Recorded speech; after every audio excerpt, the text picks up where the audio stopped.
prime thing is you have to win. Ill intent, violence, physicality, pain. Enough is enough.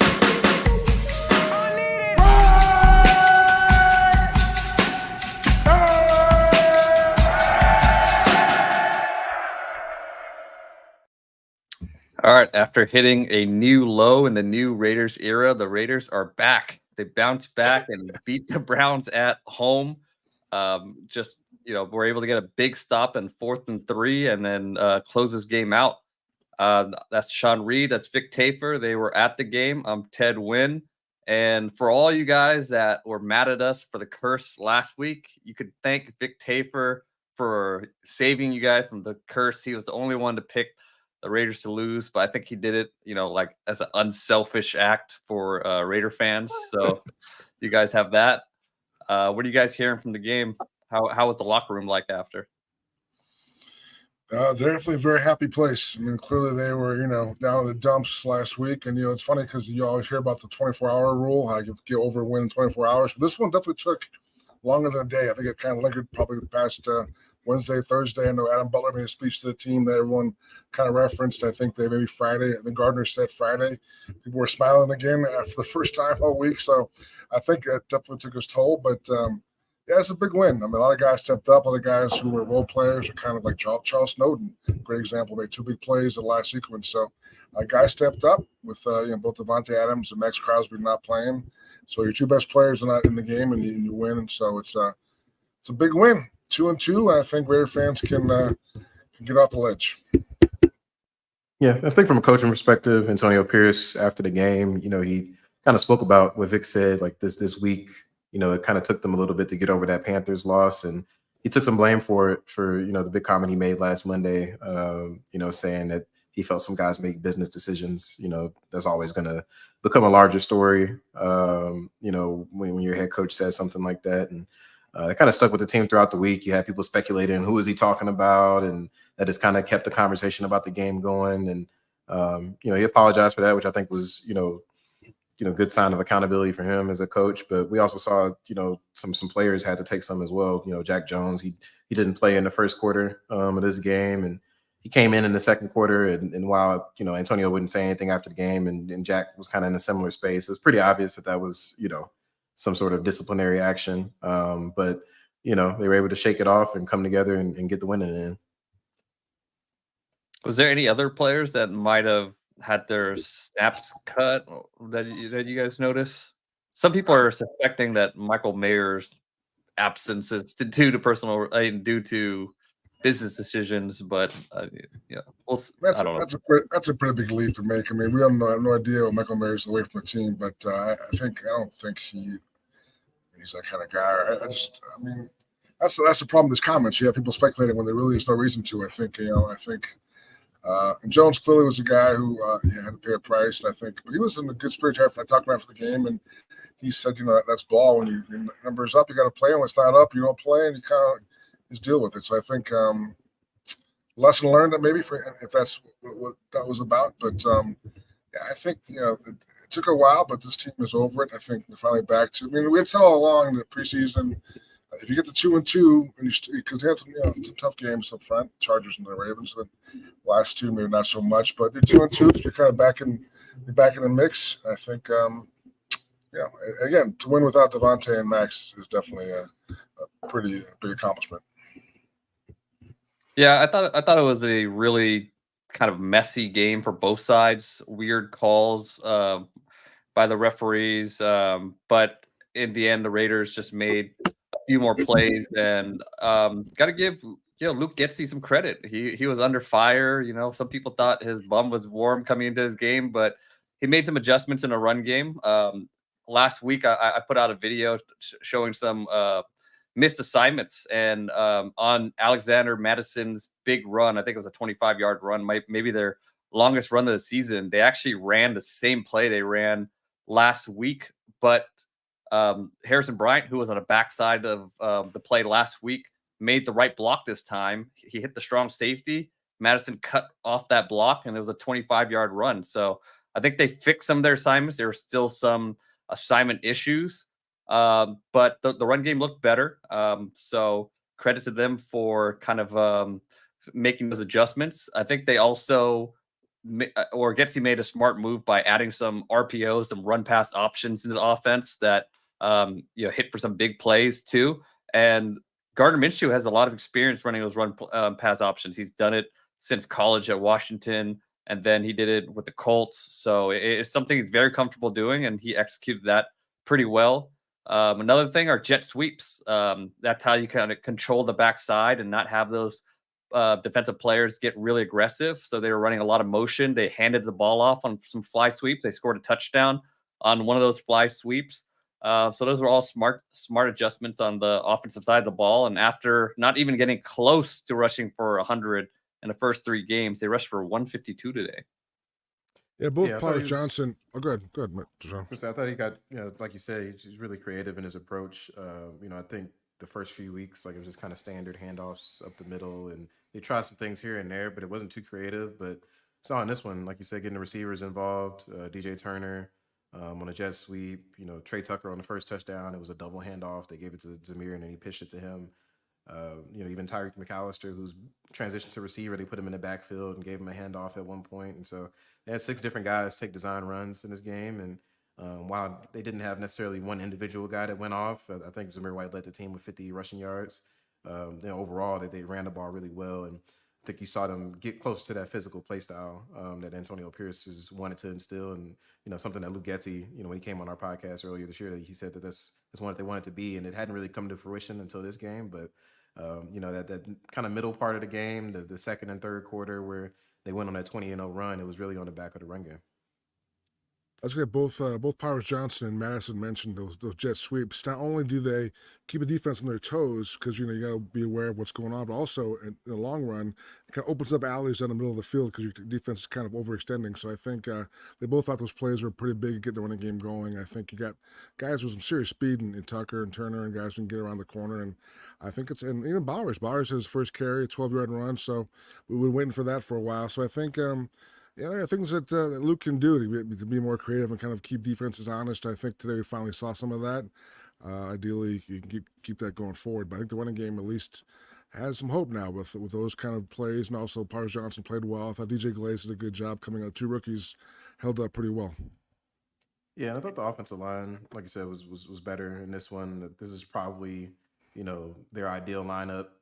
With Colt Miller at left tackle, Jackson Powers Johnson at left guard, James at center, Dylan Parham at right guard, and then DJ Glaze at right tackle. At least as long as Thayer Munford is out, we'll see. When he's able to come back from knee and ankle injuries, and Myles Garrett got after him today. He had a couple sacks, a few quarterback hits, but that's a tough matchup, especially for Glaze as a rookie.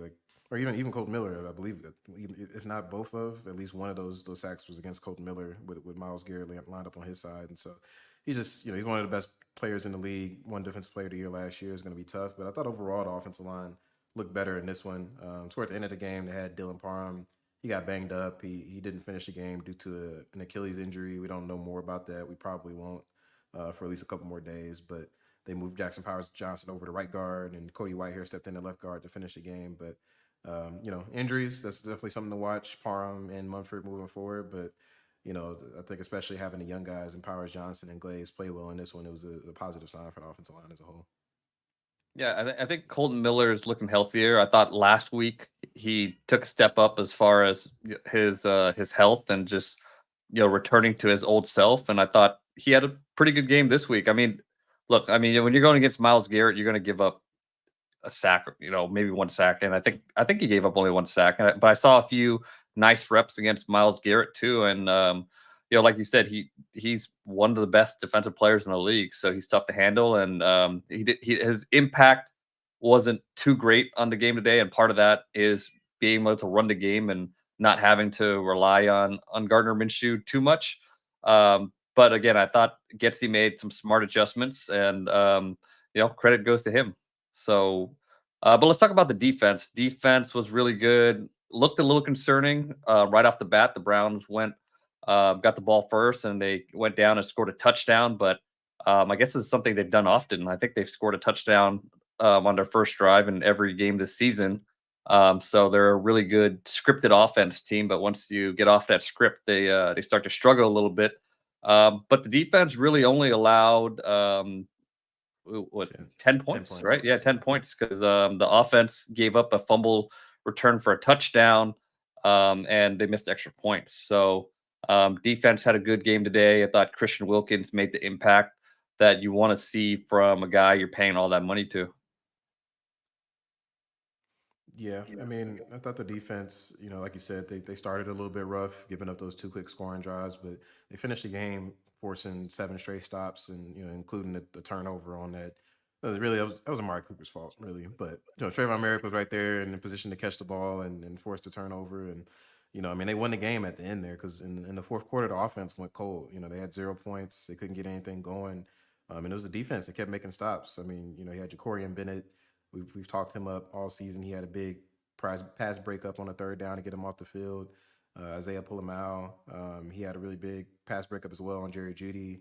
And then obviously to end the game, Charles Snowden, not only having that game-winning sack, but the play before it, having that, being able to bat that pass down at the line of scrimmage and keep them from gaining any yardage on 2nd down. So I thought it was really strong performance for the defense down the stretch, especially considering, I mean, they didn't have Crosby.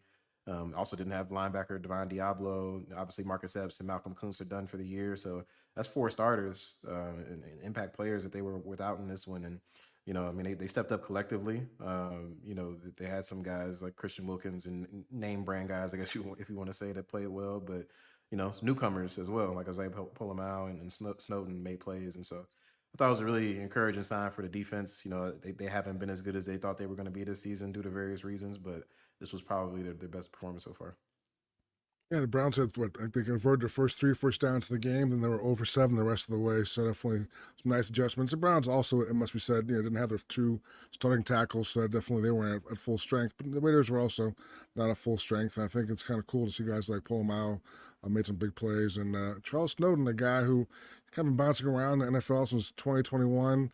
He kind of was in the practice squad last year, was cut after camp this year, came back up because of injuries, and he's a guy that everyone likes on the team. He's definitely a very popular guy. He's kind of Vanessa J. Silvera was telling me that he's the kind of guy that he's fighting himself for a job, fighting for a role, but he's always just encouraging other guys. Hey man, this is your time. This is you're trying to make a play, and that's kind of a neat little thing. And I thought it was funny how his teammates call him Blizzard because snow is too soft. They can't, so they don't call him Snowden. They call him Blizzard, which I thought was pretty funny. But yeah, those 2 plays are huge. I mean, he knocked the ball away on 2nd down, and then on 4th down, Watson was maybe getting close to turning the corner. He was getting loose a little bit, but he chased him down. So yeah, it's always kind of cool in football when guys who you don't count on at the beginning of the year make big plays for you, and those would be probably 2 of the bigger plays this season if it goes the way they want. Yeah, pull him out. It was good to see him make some plays. Obviously with Marcus Epps out for the season. I was always pretty intrigued with pulling him out. Like I thought he had a good range, very instinctual player, good size. He's like 6'4". And you kind of saw that in the pass game today. And even when Deshaun Watson got loose in the open field, I think he made a good tackle on him. An open field before the 1st down marker. Want to look at the all 22 to really take a look at him because you can't really see the safeties on the field. But I always noticed him around the ball, so good sign for him. But I think the defense is missing Diablo. We thought Eichenberg might get more snaps today, but I think Masterson still did play a lot, and he was not good in coverage. I think they're split. I think they're going back and forth because on the first series, I thought Masterson made some pretty bad plays, and Eichenberg was in. I kind of was watching it kind of off, not really focused on that one spot, but it seemed like they're kind of rotating. I see one guy in, the other guy in, so maybe the split count would be pretty close to even. We'll see, but yeah, clearly they definitely they hope Eichenberg can make a step up, and yeah, I mean they're getting some good things of other rookies. Why not one more? But yeah, I think Deshaun Watson, they did a good job of kind of keeping him under control. And he's not the same guy he was. I don't know what happened to him, but I mean, not the same guy he was here just a few years back, and making all kind of plays. And the Cooper thing was we mentioned, the small things that kind of end up being big things, but that ball that bounced off his chest is going to be a really, big play for these guys going forward. Because if he catches that ball, they probably lose this game. Yeah. In terms of just going back to Masterson, he played 33 snaps, so his playing time went down a little bit, but Eichenberg still didn't play that much. I think it was just more of a matter of them playing more defensive linemen like Levon Chason played like 40 snaps in this game, for example. So I think they were using a lot of 5-man fronts and. But I agree anyway that Diablo was missed, but you can say that for all those defensive guys. Honestly, I think it's just impressive that they were able to step up even with those guys being out and play well in this one. Yeah, they got quite a few passes over the middle, right over Masterson, because whenever they blitz Spillane, Masterson would be the only guy in the middle, and it's just like, it was just easy to get past him. So they definitely missed Diablo inside. I know Raider fans have their problems with Diablo, and he's imperfect, but he's athletic, and he could make those passes up the middle a little more difficult. But again, I thought Wilkins was big today. He had a sack today. John Jenkins should get some credit for that. He spiked in on a stunt, and then Wilkins looped in for a sack on Deshaun Watson. And then on the last play of the game, there was actually a coverage bust.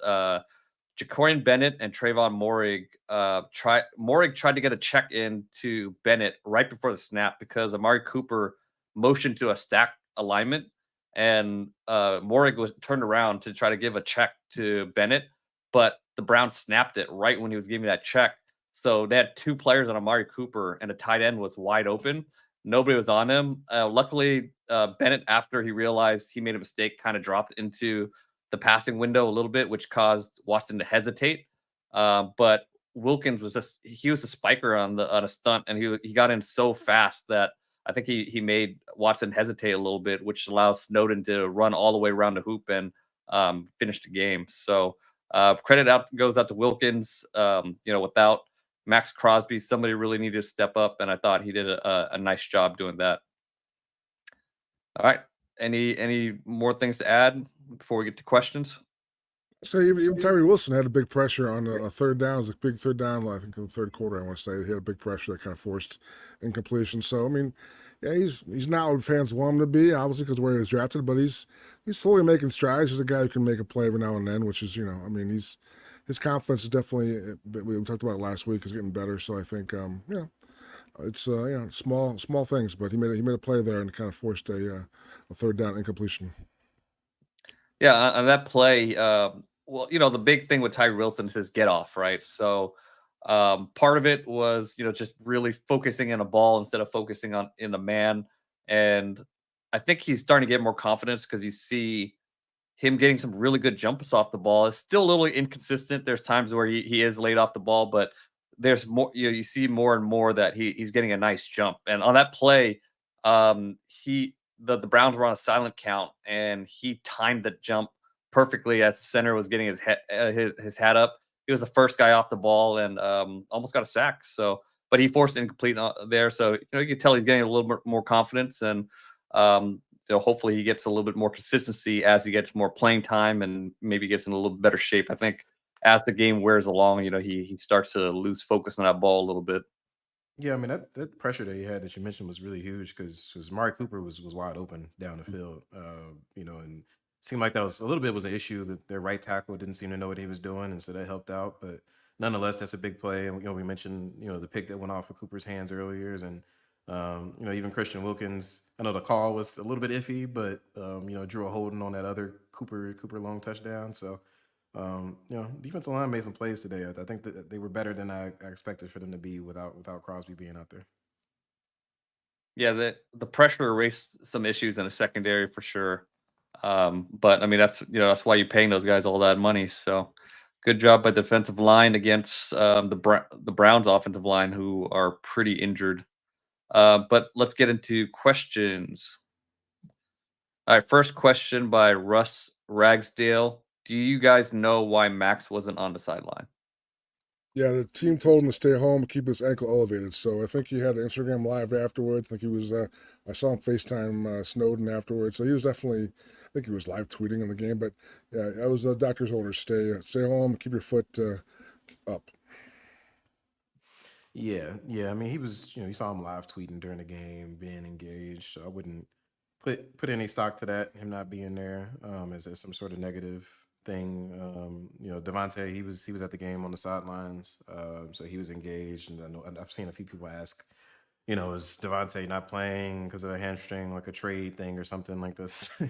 It's not what it is. So he actually got hurt at practice on Thursday, came up lame toward the end of practice, and hamstrings are tricky. I mean, this fan base knows, with the Darren Waller saga a few years ago, like it's really hard to project when somebody's going to come back from a hamstring. So it's day to day / week to week. We'll see when he's able to get back out there and get back on the field. But it's not, a fake injury or whatever people are saying. But and we didn't really talk about it. But I thought, Trey Tucker made some nice plays today, kind of stepping up.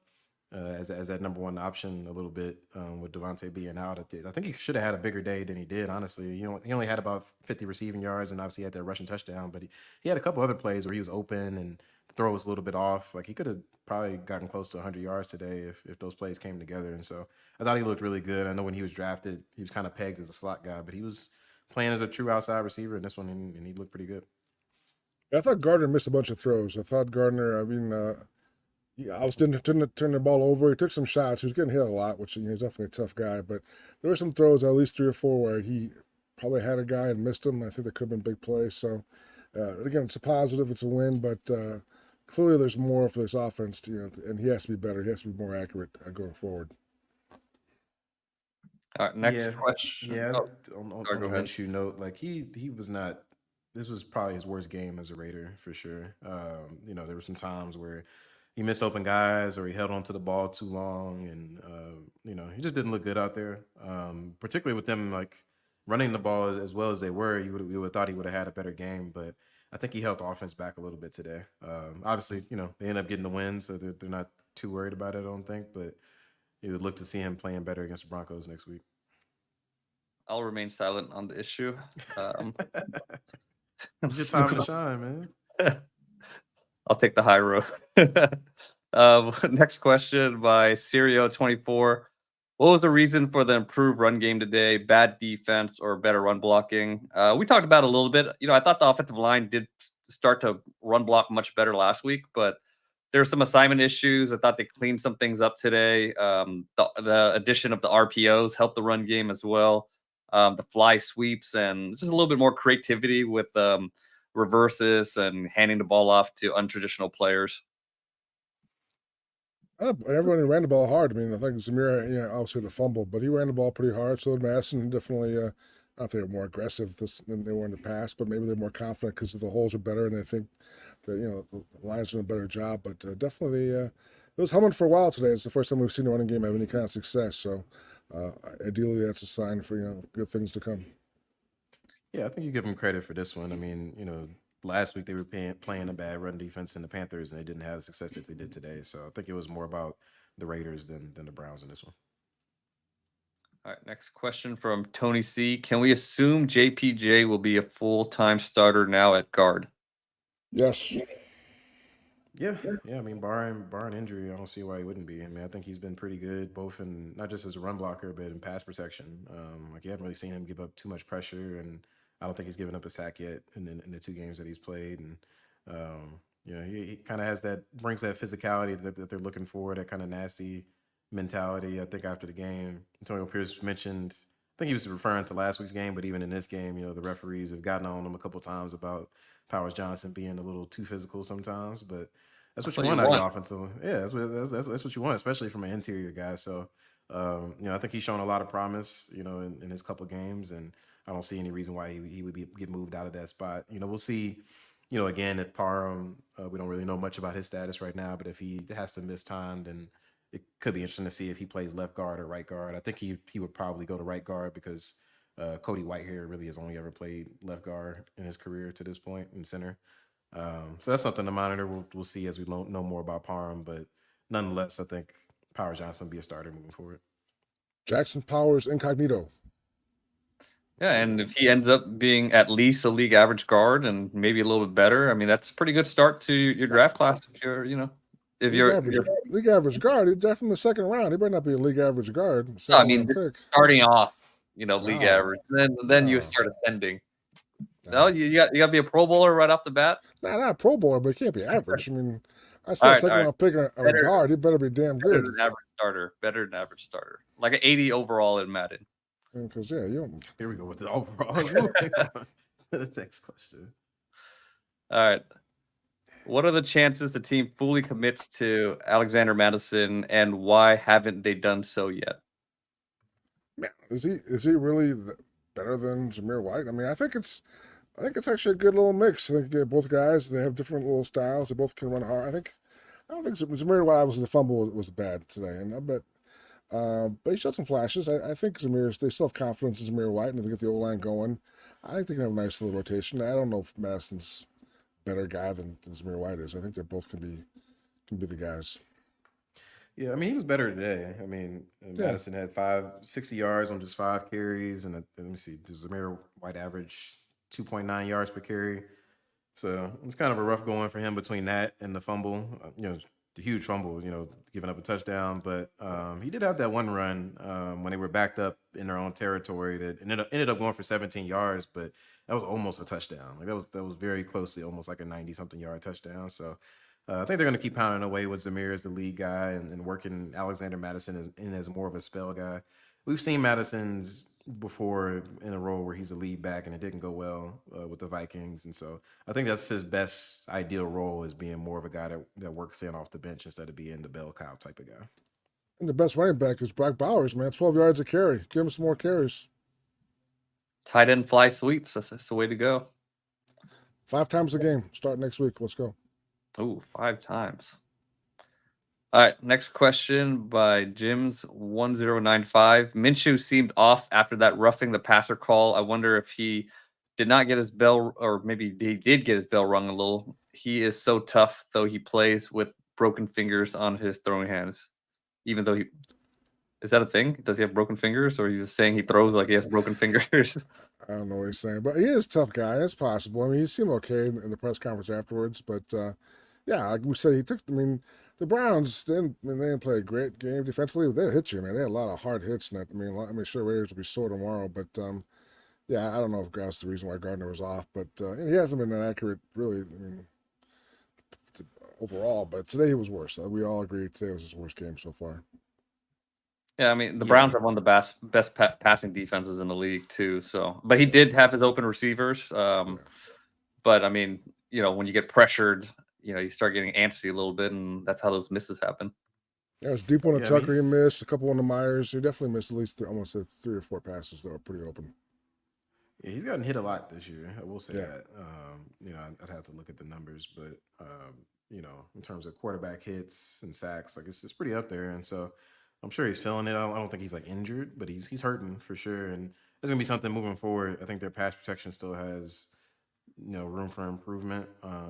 Particularly from the tackle spots. And so he also has a part in that himself by holding on to the ball sometimes. I know Ted had when your halftime tweet, you'll find somebody that holds on to you like Minshew does or something like that. So he needs to get the ball out a little bit quicker. So we'll see if that changes moving forward. It was find somebody that won't let you go, like Minshew won't let go of the ball. All right, but let's move on to David Hughes' question. Is there discontent cooking in the locker room after AP's comments last week? I think that's a fair question. Yeah, if there was, I think it's gone now. I'm sure that's what we've mentioned, how it kind of lingered all week. I think, these players are on social media. They're getting tagged. I mean, it wasn't just Jack Jones. Other guys were being, accused of dogging it. And I think these guys see that. I mean, it's not really fair to them. And my thing about Pierce was, he's a former player. And when you're down 33-6 in the fourth quarter, I mean, you are going to make some business decisions. You are going to not kill yourself because you want to, you got to play the rest of the season. You're not going to, so I think there's a little bit of that. He maybe regrets saying it. I think today he mentioned he apologized. But yeah, I think there was some I think for the first time there was I think the coach and players have always been on the same page for the last year. Maybe this week was the first time they really weren't. So, but like I said, they kind of get over it. And by Friday they were smiling again, and today they responded. They were down 10-0 and they responded. They could have, taken a nap at that point and been in big trouble. But they came back. They won the game. So I think they're in a good spot now. I think it's Pierce is a young coach. He's been 13 games now of experience in the NFL. Wasn't a coach in college or NFL before this. First head coaching job outside of high school. So he's learning. I think he made a mistake, I think he said, in saying what he said. But I think they're fine. I think they're 2-2. It's a brand new season. Yeah, I think the only misstep is not just keeping it behind closed doors. Like, I Yeah. mean, I feel like that's a fine sentiment and message to point out to your team directly, but doing it in that setting, especially without naming anybody, it just kind of people run rampant and accuse everybody on the team of making business decisions pretty much. And so, like you said, he's a first year head coach. He's still learning along the way, and I think it's a point of growth for him moving forward. But I don't think it's going to be a thing that lingers. We'll see if which direction the season goes. They definitely have a lot of things they need to clean up from a football perspective, but I don't think team chemistry is something that's a worry right now. All right, next question from Jacob Puentes. Did Trey Tucker carve out a role in the offense? He's definitely on another level of speed. I think, I guess he means a bigger role. I mean, he's yeah, always had a role in the offense, and I think he had a really strong preseason. Like, it was kind of weird. Like, he was kind of inconsistent in practice and had some drops and things of that nature. And then once the preseason hit, he was really really humming. And so far in the season, he's kind of had flashes here and there. Like, he'll have a big catch, but it wasn't consistent. I think today, kind of by necessity with Adams being out, you saw them kind of going to him on consecutive plays a little bit more often and things of that nature. But when Davante's back, it's not going to be like that, of course. But I think he's shown that he's going to be a productive player for them moving forward, whatever the volume is, and I think that's the more important thing. He does have an advocate in Gardner Minshew. After the game, he mentioned he wants to see more for both Trey Tucker and for DJ Turner. Both those guys can be kind of weapons. I think they both have a extra gear shift where you can kind of get past guys in the corner. And I think Tucker played 80% of snaps last week when Davante was here, so I think he's had a role. I just think now it's about targets, but there's so many guys in this team. I mean, we talked about Bowers, Adams, Myers, and Mayer whenever he gets back, but yeah, I think he's definitely made the most of his opportunities, and I think it's got to be exciting for Raider fans. Yeah, this is going to be like more of a feed the hot hand type of offense. Like, Yeah. you can't throw to all these guys 10 times a game. Like, I think Brock Bowers only had 2 catches tonight. Like, that's not ideal. Like, he did have a bad drop earlier in the game. That could have been one of those. And, we mentioned he had the handoff, but, week to week, everybody can't eat. You're not going to throw for 600 yards. So this is kind of how it's going to be. The more important thing is how the offense as a whole is operating. And I think, we saw them put together 2 good quarters today. They still haven't found that consistency as an offense and played a full game the way that they want to. So we'll see, if they're able to get healthy moving forward, if they're able to pull it off. Well, Jacoby had 10 targets. I'm guessing probably not 10 targets the first 3 games combined. So he definitely enjoyed Davante not being there. He definitely was the focal point, which is he can do that. He's definitely shown the skill level. He can be that guy, but clearly he'll go back to being the secondary guy when Davante's back.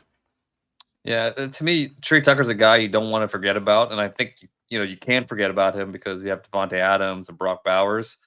But I think he's a guy that you should try to just at least game plan maybe 5 touches for. Targets. Maybe he doesn't get the ball, but throw him a deep shot when you have an opportunity. Get him a handoff. But yeah, that speed is definitely game changing speed. So you don't want to forget about him, even though you do have mouths to feed. Jim Caldwell asks, any info on Crosby's ankle sprain injury? Both a high ankle sprain. High ankle sprain. We talked to him in the locker room on Wednesday, and I think he's doing all right. I think he's making progress. He's definitely getting all kinds of treatment. I think today he had his leg up during the game, but I'd be surprised if he's not back next week. I think he probably wanted to give it a shot this week, but he was smart. Maybe the team convinced him, hey man, let's think big picture here and give you some rest. But I think from what he was moving around okay in the locker room on Wednesday, so I think he's definitely on the right direction as far as being back sooner than later. Yeah, he's definitely made progress. I mean, initially after that Ravens game, like, he was limping pretty bad, and clearly last week against the Panthers, he wasn't himself. But as you said, he looked pretty good moving around the facility on Friday. I'm sure if it was the last game of the season and winner get into the playoffs type of situation, he would have been out there today. But they chose to err on the side of caution, which I think is smart. Give him some rest, and the guys were able to step up in his absence today. So, but as you said, I'll be a little bit surprised if he isn't back next week. There are a few injuries, of course, so that'll be a big thing to monitor this week for them as they get ready for the Broncos. Yeah, typically it's a 4 to 6 week injury. He came back and he didn't take any time off when it initially happened, which is pretty surprising, but I mean, that's Maxx Crosby. And then it takes, I mean, usually takes another 4 weeks to really get back to 100%. So it's a long-term injury. Like you guys said, I wouldn't be surprised if he played next week just because he's kind of crazy, but I wouldn't expect him to be 100%. But he'll be better than he was against the Panthers, where he was pretty ineffective in that game. All right. So that's all for questions. Today we'll be back on Friday. We'll preview the Broncos game. But big win for the Raiders. They're 2-2, and you know, I think a lot of Raider fans were out of it last week after that. But I think everybody's back now, right? Everybody's back on board and ready to go against the Denver Broncos. I mean, it's been a crazy. I mean, it really has been a roller coaster ride because the fans are just screaming at every possible turn, every dip and climb and every fall. They're you know. So last week it was all like season's over. We're looking at quarterbacks and Davante wants out, Max wants, you know. It's just, but now I'm sure people will be more optimistic. It's definitely a winnable game. Winnable. We're back against the Broncos. I'll start get to that. get to 3-2. The jinx. See, It's your fault. It's obviously your fault. winnable is not a jinxy word, but whatever. But yeah, there's hope, and Raider fans can hope again after being hopeless last week. Yeah, clash of 2-2 teams. I mean, the Broncos beat the Jets today, surprising people, I'm sure. So, big matchup in Denver. The AFC is really congested right now. I mean, it's basically the Chiefs and friends in terms of the standings. So, I mean, the opportunity is there if they can, take advantage and stack up some of these wins. I mean, the Chiefs lost to Rashee Rice right for the year, so that's a big loss. I mean, they haven't played well all year and they're 4-0, which is amazing, but they have now lost their two best receivers. So we'll see. Yep. So the Broncos are 2-2, the Raiders are 2-2, and the Chargers are 2-2. Chiefs 4-0, but they took a big loss today. So yeah, well, I mean, Chiefs are always going to be on top until somebody takes them out, but we'll see what happens. And we'll talk to you guys Friday, preview the Broncos game, big AFC West match. Have a good week. Later, guys. All right, y'all. All right. Peace. Adios.